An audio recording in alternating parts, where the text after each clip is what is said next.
Hey there, guys. I just want to make this video. I know everyone has pretty much made this video. All the Uber drivers, and other people that knew and care about her made this video. And some people might be wondering, oh, why hasn't he made a video? Well, here's the reason why. And before I talk about that, I'm just going to say this. To all of you all who don't know, Mandy Martinez, also known as Driver Lady Pro, has, how do I even say this? She, let me pause this video.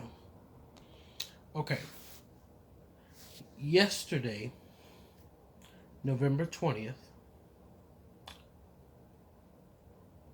she transitioned from Earth to eternal life. That's how I'm going to put this, because it's true. I don't want to say, oh, she passed away. I don't want to say, oh, she died, because that just seems so sad. Because technically, yeah, she's no longer on this earth, but if you read the Bible, it says to be absent from the body means to be present with the Lord. And I'm a strong believer of that. And I believe that she is no longer suffering and she's no longer dealing with cancer, and that she is indeed cancer free for eternal life. And yesterday was the day that God decided to call her home. Now, I will tell you all this.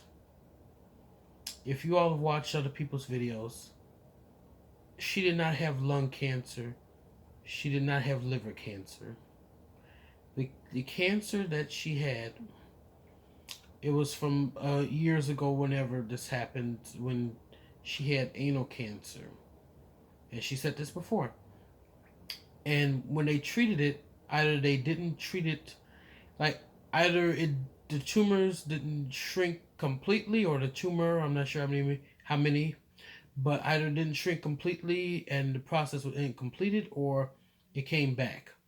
But whatever happened, the cells they attacked her liver and her lung. So technically, she didn't have lung cancer or liver cancer. It originated from the initial cancer. And this happened around, let's see, when did she find this out? She found this out like 7 months ago, when she made the video saying that she had two tumors. And that's when I visited her in the hospital. Me, I joked around and laughed and stuff, and I made her oh so happy. And yeah, I decided to spend a couple of hours up there with her. I mean, I didn't mind. I drove my Ford Edge up there, filled her up before I left. By the time I came back, I think I was on 3/4 of a tank left. And that was North Shore. That was in Evanston. So right off of Lakeshore Drive, you just keep driving until I don't know if Lakeshore Drive ends at that point or what, but it's just up north of Chicago. And after that, like, she was given two options. She can either do chemo, which would guarantee her only 9 months to live, pretty much. Well, actually, it wouldn't guarantee, but it would extend up to pretty much 9 months left to live. And that process, as you know how chemo is, it's not a good process to go through. You lose pretty much all your hair, depending on how many rounds and stuff you have to go through. She was also given this other treatment. I forgot exactly what they used, and that would guarantee her like 2 more years. And when she was doing that treatment, it was working. It was shrinking the tumors. It was shrinking. It was shrinking. She was getting better. And she was putting on Facebook how it was shrinking and this, that, and the other. But then she realized, because the doctor told her that with this treatment, if it keeps working, she can use it to prolong her life many, many, many years to come. The only thing was that she and I both were worried that her body would start to get immune to the medication and just reject it. And I don't think that happened, but what did happen was that she spiked the temperature actually a couple of times while doing that. And she ended up in the hospital, I think maybe two more times after I went and seen her. But what happened last time she spiked the temperature was that they were no longer able to treat her, and then she got an infection. And so that's when she was placed in hospice and given only a few days to live. I believe they announced um, her life expectancy on a Sunday, I believe.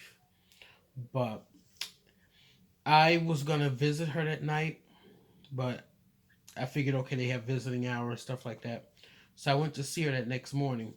I stayed there from about 10 o'clock. Well, I say about 9:50 to around 11:20. So almost 2 hours. And when I was there, it was so sad. But matter of fact, I think I forgot to tell you all something earlier. So she had called me after that. And that's why I went to visit in the hospital the first time. And she basically told me that she was gonna die, and she told me she was gonna live as if she was dying. And when she told me this, something told me, like, even I refused to believe it. I'm like, dang, this is it. This is the last year I'll get to spend with Mandy. The last like calendar year. Even though I literally just met her in person. You know what I mean? So we started doing a whole lot more things together. We started going out a lot more and going to our friend's house and stuff, going out to eat, different things like that. We enjoyed ourselves, and Mandy even paid for me a couple of times, and that woman has done so much for me. She really has, and man, man, I could never repay her.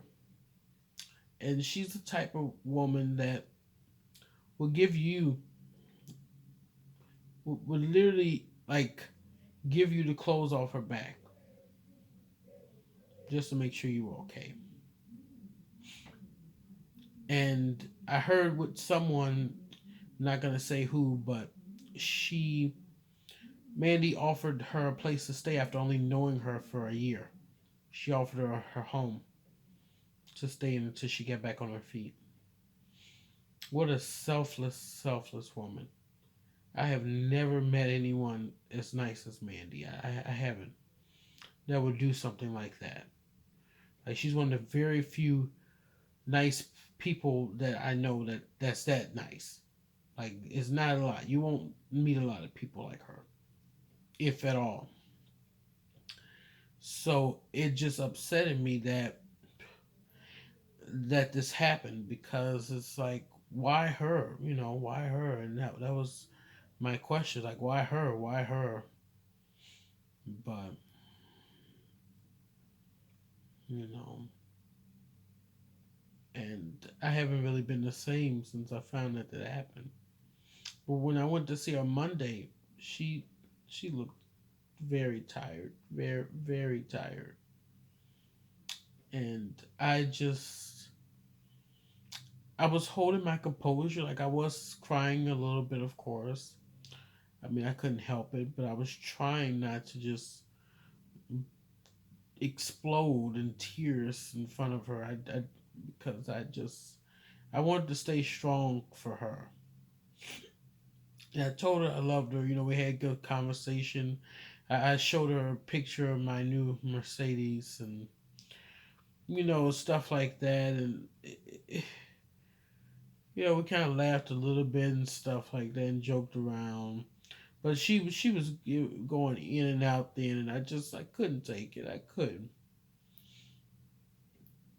And so something just told me to keep looking on her sister's page to find out any updates. And then that Wednesday morning, I looked, and yeah, that's when I found out.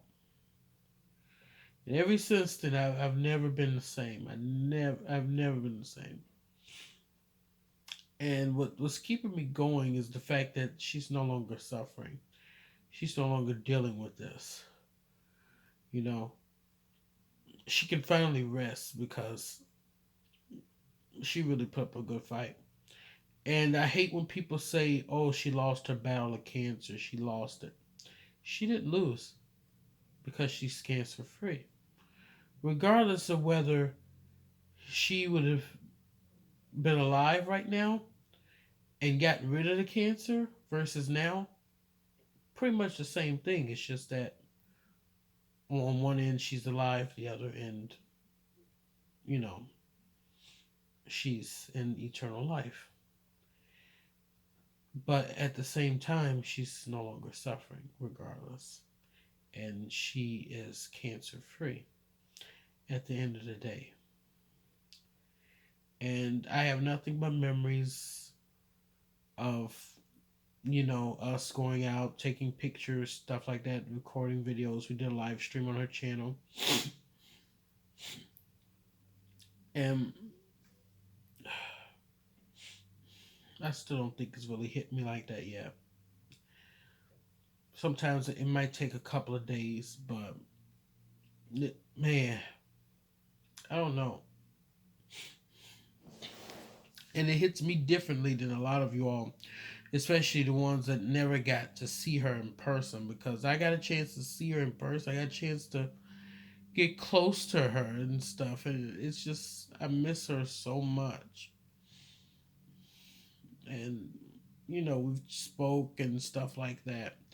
I mean, I'm not saying you all shouldn't be sad, those that never met her in person, but I'm just saying that it hits me differently because I got a chance to talk to her in person. I got a chance to be around her. I got a chance to do things with her, take pictures and stuff like that, which I am going to get printed and hung up on my wall. But, I used to talk to her all the time, and it really hurts. It really does. But as long as she's no longer suffering, I guess, that's, yeah. It's not like I'm not going to see her again, but still, man.